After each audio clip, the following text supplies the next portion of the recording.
राधिका अपनी सहेली पूर्णिमा के साथ बस में बैठकर कॉलेज से घर आ रही थी कि तभी उनकी नजर बस स्टॉप पर लगे एक बड़े से बैनर की तरफ जाती है। 10 फ्लेवर की सब्जियों का कंपटीशन होता है और इनाम में पूरे 10 लाख। ओ मैडम, वहाँ ना देख, ये कुछ नया नहीं है। अपने शहर में हर साल ये है, लेकिन इसे जीतता वही है जो 5 मिनट में 10 फ्लेवर की सब्जियां बना ले। और तू तो जानती है कि तेरा इन सबसे कोई नाता नहीं। हाँ तो हलवाई क्या 5 मिनट में 10 फ्लेवर की सब्जियां बनाना, ना जाने लोग कैसे कर लेते हैं। कुछ देर बाद दोनों सहेलियां घर लौट आती हैं। ऐसे ही समय बीता। राधिका के कॉलेज की पढ़ाई पूरी हुई तो उसके घर वालों ने उसका रिश्ता पक्का कर दिया। शादी से कुछ दिन पहले, हे भगवान अब क्या होगा। कुछ दिनों बाद जब मेरी शादी होगी तो मेरी सच्चाई मेरे ससुराल वालों के सामने आ ही जाएगी। ना जाने मेरी सास मुझे क्या क्या ताने देगी। मेरा तो अभी से जी घबरा रहा है।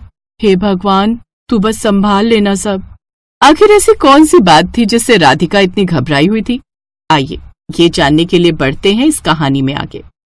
कुछ दिन बाद राधिका की शादी हो गई और वो ब्याह कर अपने ससुराल आ गई। बहू, तू अब अपने कमरे में जाकर आराम कर ले, कल सुबह तेरी पहली रसोई की रस्म भी है। ये बात सुनते ही राधिका के पसीने छूटने लगते हैं और वो घबराते हुए सोने चली जाती है। फिर अगली सुबह चूल्हा पूजन की रस्म हुई, जिसके बाद वो खाना बनाने में जुट गई। लेकिन वो रसोई में जाकर इतनी उलझ जाती कि उसे समझ ही नहीं आता कि पहले शुरुआत कहाँ से करे। उसने पहले एक सब्जी निकाली। कटहल? नहीं यार, सब क्या कहेंगे कि पहली रसोई में कटहल खिला रही है। बीन्स बना लेती हूँ। नहीं, ऐसा करती हूँ, फ्राई गोभी और खीर बना लेती हूँ। यही सब सोचने और फिर सब्जी काटने, पीटने और बनाने में राधिका को 3 घंटे लग गए। फिर जब तक वो खाना लाई तब तक पति विनोद ऑफिस चला गया था। ननद कॉलेज चली गई और सास ससुर डाइनिंग टेबल पर ही सो गए। कुछ देर बाद जब वो खाना लेकर आई तो सास और ससुर वहीं टेबल पर इंतजार करते हुए सो गए थे। फिर उसने उनको जगाया। माँ जी, बाबूजी उठिए ना, खाना खा लीजिए। और बाकी सब लोग कहाँ हैं? वो सब अपने काम पर चले गए। कह रहे थे जब तक लौट कर आएंगे तब तक तो तेरा खाना बन ही जाएगा। बहू, तो खाना बना रही थी या कई तरह के पकवान? लाभ जल्दी परोस, इतनी देर में तो चूहे भी कुश्ती खेलकर सो गए पेट में। यही राधिका की सच्चाई थी जिसे लेकर वो घबराई हुई थी। वो जब भी खाना बनाने जाती तो उसे कम से कम 2 से 3 घंटे लग जाते। ऐसे कुछ दिन बाद, बहू, तेरी चाची सास और उनके परिवार वाले आ रहे हैं खाने पर। नई बहू के हाथ का खाना चखने, तो तू जल्दी से खाना बनाकर तैयार कर ले। 2-3 तरह की सब्जी बना ले और साथ में दही भल्ले भी। और वो 2 घंटे में आ जाएंगे, फिर उन सबको कहीं और भी जाना है, इसलिए तू अभी से तैयारी में लग जा। जी माँ जी। राधिका रसोई में गई, लेकिन आज इतना सब बनाना था तो उसे 4 से 5 घंटे लगना लाजमी था। पहले तो वो माथा पकड़कर बैठ गई, फिर सोचने लगी कहाँ से शुरुआत करूं। आधा घंटा उसे इसी में लग गया, फिर बाकी 4 घंटे खाना बनाने में। अरे चलो भाग्यवान, इतनी देर में तो हम लोग 4 दावत निपटा देते। सही कह रहे हो, लगता है इन लोगों ने सिर्फ टाइम पास करने के लिए बुलाया था। अरे बैठिए, बस खाना तैयार ही हो गया है। हमें बहुत लेट हो गया, दूसरी जगह भी जाना है। दोबारा दावत पर बुलाना तो किसी रेस्टोरेंट में बुलाना, घर पर नहीं। इतना बोलकर सारे मेहमान चले गए। तुम जाकर बहू को देखो। हाँ माँ, तब तक मैं जरा अपने दोस्त से मिलकर आता हूँ नुक्कड़ पे। उसकी सास किचन में गई तो देखा सारा सामान इधर उधर बिखरा पड़ा था। बहू, तेरी वजह से आज हमारे मेहमान नाराज होकर लौट गए। तू आज दोबारा मेरे सामने खाना बना। देखती हूँ तू आखिर खाना बनाती कैसे है कि 3-4 घंटे लग जाते हैं। ठीक है सासू माँ। राधिका ने अपनी सास के सामने खाना बनाना शुरू किया। थोड़ी देर में वो सब समझ गई। बस कर बहू, मैं सब समझ गई। तू कोई भी काम ठीक ढंग से अनुशासन के साथ नहीं करती, इसीलिए तुझे इतना वक्त लग जाता है। मैं कुछ समझी नहीं सासू माँ, आप बताइए ना, मैं ऐसा क्या करूँ कि ढेर सारा खाना कुछ ही समय में बन जाए। देख, सबसे पहले तो तुझे जो भी बनाना हो वो एक कागज पर लिख ले, जैसे सब्जी, पूरी, हलवा या जो भी बनाना है। उसके बाद उसमें इस्तेमाल होने वाले सभी मसाले और बाकी सामान की भी लिस्ट बना ले, जैसे प्याज, टमाटर, शिमला मिर्च, नमक, ये सब। और लास्ट में ये जरूर लिखना कि किस काम के बाद कौन सा काम करना है।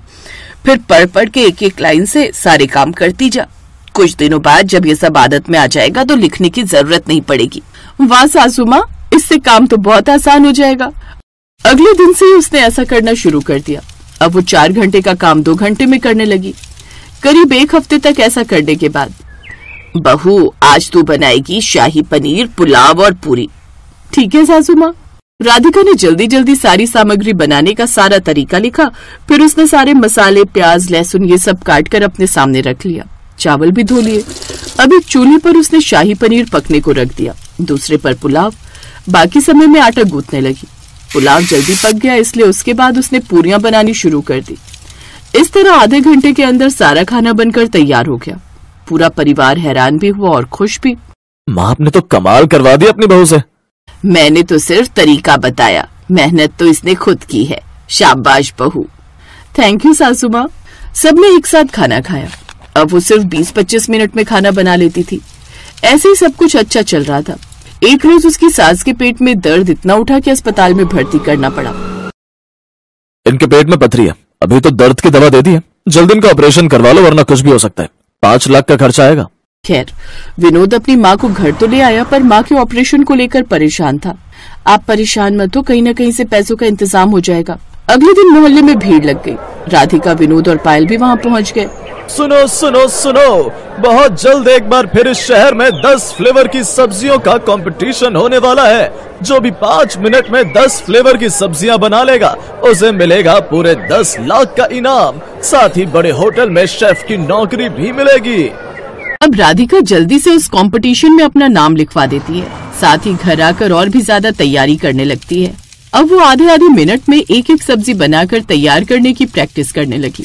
ऐसे कंपटीशन वाला दिन भी आ गया और राधिका ने 10 फ्लेवर की सब्जियां बनानी। शुरू की। उसने एक सब्जी को काटने बनाने में आधा मिनट ही लगाया, जबकि बाकियों की तो अभी मसाला काटने की तैयारी। चूल्हों पर सब कुछ पकने के लिए रख दिया, सारे मसाले भी डाल दिए, जिससे 5 मिनट में 10 तरह की सब्जियां बनकर तैयार हो गयी, जिसमें वेज नॉन वेज दोनों था। बाकी औरतों ने मैगी बनाई थी। तो दोस्तों, आज की विनर है राधिका जी, जिन्हें मिलता है 10 लाख का नगद इनाम। पहले तो मुझे इनाम की रकम चाहिए। मुझे अपनी सासू माँ का इलाज कराना है। उनकी वजह से ही आज मैं ये कंपटीशन जीत पाई हूँ। राधिका को 10 लाख रुपए मिले, जिससे उसने अपनी सास का ऑपरेशन करवाया। इसके बाद वो खन्ना रेस्टोरेंट में शेफ के रूप में काम करने लगी। एक रोज घर में जो कभी 4-4 घंटे में खाना बनाया करती थी, वो आज इतनी बड़ी शेफ बन गई। वक्त कब कहाँ ले जाए कुछ कहा नहीं जा सकता। सही कहा पिताजी। इन सब का क्रेडिट सासू माँ को जाता है। उस दिन के बाद सब एक साथ खुशी खुशी रहने लगे।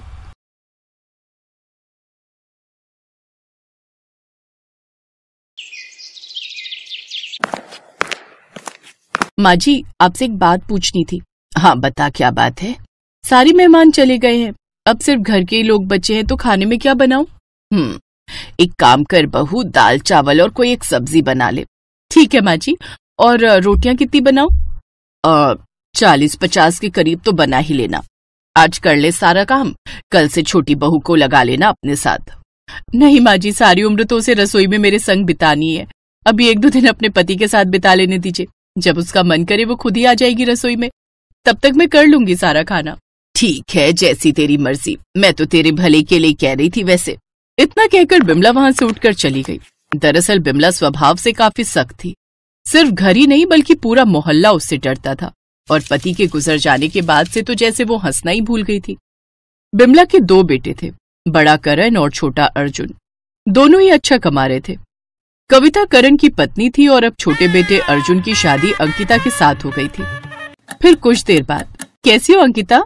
अरे भाभी अंदर आइए ना। अब मैं अच्छी हूँ। बढ़िया। वैसे बहुत थक गई होगी ना?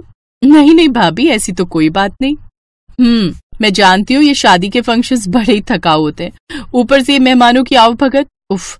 अच्छा सुनो, मैं ये कहने आई थी कि रात के खाने के लिए दाल चावल रोटी और सब्जी बना रही हूँ। तुम्हारा कुछ और खाने का मन हो तो बता दो, मैं अलग से बना दूंगी तुम्हारे लिए। नहीं भाभी, आप सबके लिए जो बनाएंगी मैं भी वही खाऊंगी। बल्कि मैं भी चलती हूँ ना आपके साथ रसोई में, आपकी मदद करने। अभी से? अरे अभी 1-2 दिन नई बहू होने का सुख भोग लो, फिर तो सारी जिंदगी रसोई में ही गुजरनी है, समझी? वैसे भी माँ जी तुम्हें भी कहाँ छोड़ने वाली हैं। ठीक है, अब मैं चलती हूँ, मुझे बहुत सारा खाना बनाना है। बहुत सारा खाना? पर क्यों भाभी, सारे मेहमान तो चले गए ना? हाँ मेहमान तो चले गए, पर माँ जी तो है ना, और जब तक वो हैं हर रोज ढेर सारा खाना ही बनता रहेगा इस घर में। पर ऐसा क्यों भाभी, यहाँ हम 5 लोग ही तो है ना? अंकिता के सवाल का कविता ने कोई जवाब नहीं दिया और वहां से चली गई। उधर कविता का बिना कुछ कहे यूं चले जाना अंकिता को भी थोड़ा अजीब लगा, लेकिन वो नई बहू थी तो उसने चुप रहने में ही समझदारी समझी। फिर रात को खाने के वक्त पर, माँ जी आप भी आइए ना। हाँ, तुम लोग शुरू करो, मैं बाद में खाऊंगी, अभी मुझे कहीं जाना है। इतनी रात को? सुनिए, आप भी माँ जी के साथ जाइए ना, अंकिता ने अपने पति अर्जुन की तरफ देखकर कहा। लेकिन अर्जुन अपनी जगह से नहीं हिला। इधर बिमला और कविता एक दूसरे की तरफ देखने लगे। कविता, खाना बांध दिया ना? हाँ हाँ माँ जी, वही मेज पर रख दिया है। बिमला ने मेज से खाने की पोटली उठाई और बाहर निकल गई। उनके जाने के बाद दोनों भाई और कविता खाना खाने लगे, लेकिन अंकिता को कुछ समझ में नहीं आ रहा था। अंकिता ने ध्यान दिया कि दिन भर ऐसे ही हर 2-3 घंटों के बाद बिमला खाने की पोटली उठाती और घर से बाहर निकल जाती। अंकिता ने यह भी महसूस किया कि बेचारी कविता वो सारा दिन बस रसोई में खाना ही बनाती रहती थी। फिर 2 दिनों के बाद अंकिता की पहली रसोई की रस्म हुई। उसने सभी के लिए तरह तरह के पकवान बनाए, लेकिन उसका बनाया हुआ हलवा सभी को बहुत पसंद आया। अंकिता, जी माँ जी, हलवा बहुत अच्छा बनाया है तुमने। एक काम करो, खाना खाने के बाद कविता के साथ मिलकर फिर से ऐसा ही हलवा बनाओ। कविता, कम से कम 3-4 किलो सूजी का तो बना ही लेना। जी माँ जी, मैं समझ गई। कविता अपनी सास बिमला का इशारा समझ गई थी, लेकिन अंकिता को तो कुछ पल्ले ही नहीं पड़ रहा था। फिर जब बिमला वहां से चली गई तो अंकिता ने हिम्मत करके अपनी जेठानी से पूछ ही लिया, भाभी ये 4 किलो सूजी का हलवा और एक टाइम में 40-50 रोटियां, आखिर इतना सारा खाना खाता कौन है?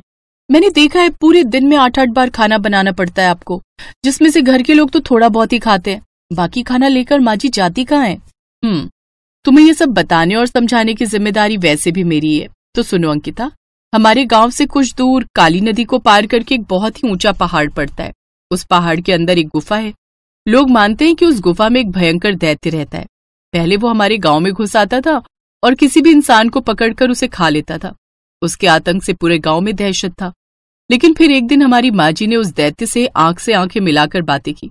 वो उससे डरी नहीं और उसे वचन दिया कि हर दिन 8 बार वो उसकी गुफा के बाहर उसके लिए खाना छोड़ेंगी, जिसके बदले उस दैत्य ने वचन दिया कि वो कभी गांव के अंदर नहीं आएगा और न ही किसी इंसान को खाएगा। और बस तभी से सिलसिला चला आ रहा है।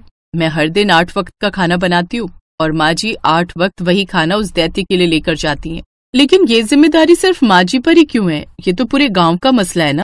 इस बार अंकिता के पति अर्जुन ने उसके सवाल का जवाब देते हुए कहा, सही कहा तुमने अंकिता। पहले कुछ सालों तक गांव के हर घर से 1 या 2 वक्त का खाना आ जाता था, लेकिन जब हालात सामान्य होने लगे तो लोगों ने इस जिम्मेदारी से मुंह मोड़ना शुरू कर दिया। हमने भी माँ को समझाया पर वो मानी नहीं, और उस दैत्य के 8 वक्त के खाने की जिम्मेदारी हमारे परिवार पर ही है। माफ कीजिए, पर आज के समय में कौन भरोसा करेगा इस कहानी पर? अब के समय में दैत्य कहाँ होते हैं? अब वैसे क्या माँ जी के अलावा आप लोगों ने कभी उस दैत्य को देखा है? नहीं, और हम उसे देख भी नहीं सकते, क्योंकि अगर उसने माँ के अलावा किसी और को देख लिया तो वो उसे तुरंत ही खा जाएगा। इसलिए माँ हमें कभी अपने साथ लेकर नहीं गई। भाभी, पर आपने कभी इस सब का विरोध क्यों नहीं किया? एक दिन में 8-8 वक्त का खाना बनाना कोई मजाक की बात थोड़ी ही है। अब यही मेरी किस्मत है अंकिता। माँ जी को गांव वालों पर तो तरस आता है, पर अपने बेटों और मुझ पर नहीं। दैत्य का पेट भरने का जिम्मा माँ जी ने लिया है और इसकी पूर्ति हमें ही करती रहनी होगी, शायद जिंदगी भर। कविता ने ये बात बड़े दुखी मन से कही थी। दूसरी तरफ अंकिता ने उसी वक्त ये तय कर लिया कि वो इस कहानी की सच्चाई परखेगी जरूर। अगले दिन जब सुबह सुबह बिमला खाने की पोटली लेकर घर से निकली तो अंकिता भी चुपचाप उसके पीछे चल पड़ी। वो लगातार उसका पीछा करती रही। बिमला ने पहले एक नदी पार की जहाँ उसकी कमर तक पानी था। फिर नदी पार करके वो एक मंदिर में पहुंची, लेकिन वहां कोई दैत्य नहीं था, बल्कि ढेर सारे छोटे छोटे बच्चे थे जो बिमला का बेसब्री से इंतजार कर रहे थे। आ जाओ बालको, खाना लाई हूँ, चलो जल्दी से आ जाओ। पेड़ के पीछे छिपी अंकिता ये सब देखकर हैरान थी। उसने देखा कि बिमला ने सभी बच्चों को आराम से बिठाकर खाना खिलाया और फिर वहां से चली गई। अंकिता भी उसके पीछे पीछे चल दी। दूसरी बार बिमला ने खाने की पोटली लेकर एक बार फिर नदी पार की, लेकिन इस बार वो एक अनाथ आश्रम में गई। वहां भी उसने भूखे बच्चों को खाना खिलाया। कुछ देर बाद बिमला वहां से चली गई, लेकिन इस बार अंकिता वहां से नहीं गई। उसने देखा कि एक बूढ़ी औरत वहां झाड़ू लगा रही है। अंकिता उसके पास गई और फिर, सुनिए, ये कौन थी जो बच्चों के लिए खाना लाई थी? मुझे नहीं मालूम बेटी, लेकिन पिछले 25 सालों से वो ऐसे ही हर रोज बच्चों के लिए खाना लेकर आती हैं। कहते हैं कि उनके पति पहले यहाँ काम करते थे। वो बच्चों की देखभाल के साथ साथ उनके लिए खाना भी बनाते थे। मगर एक दिन कोई खतरनाक दैत्य यहाँ आया। उसने बच्चों को खाने की कोशिश की, लेकिन उनके पति ने उस दैत्य का मुकाबला किया और फिर आखिर में वो दैत्य उन्हें खा गया। ये बात जैसे ही उस औरत को पता चली, वो उसकी गुफा में जाकर उस दैत्य से भिड़ गई। इस औरत के हाथ में माता का त्रिशूल था और उस त्रिशूल से ही उसने उस दैत्य का वध कर दिया। और तब से लेकर आज तक यहाँ के भूखे और अनाथ बच्चों का पेट वही औरत भर रही है। पर वो कौन है, कहाँ से आती है, आपको पता तो होगा, है ना? नहीं, उसने तो कभी अपना नाम तक नहीं बताया। कहाँ से आती है फिर कहाँ चली जाती है हमें कुछ नहीं पता, लेकिन लोग कहते हैं कि उनकी संतान नहीं थी। तब वो इसी अनाथ आश्रम से 2 लड़कों को अपने साथ ले गई थी अपना बेटा बनाकर। अब चिंता मत करिए, वो दोनों बच्चे अब बड़े हो गए और बहुत सुखी है अपने परिवार के साथ। ये कहकर अंकिता ने अपने आंसू पोंछे। उसके चेहरे पर मुस्कान थी क्योंकि वो समझ गई थी कि उसकी सास अत्याचारी नहीं बल्कि परोपकारी थी। और अब उसे भी इस बात पर गर्व हो रहा था कि उसके घर की रसोई में हर रोज 8 वक्त का खाना पकता है।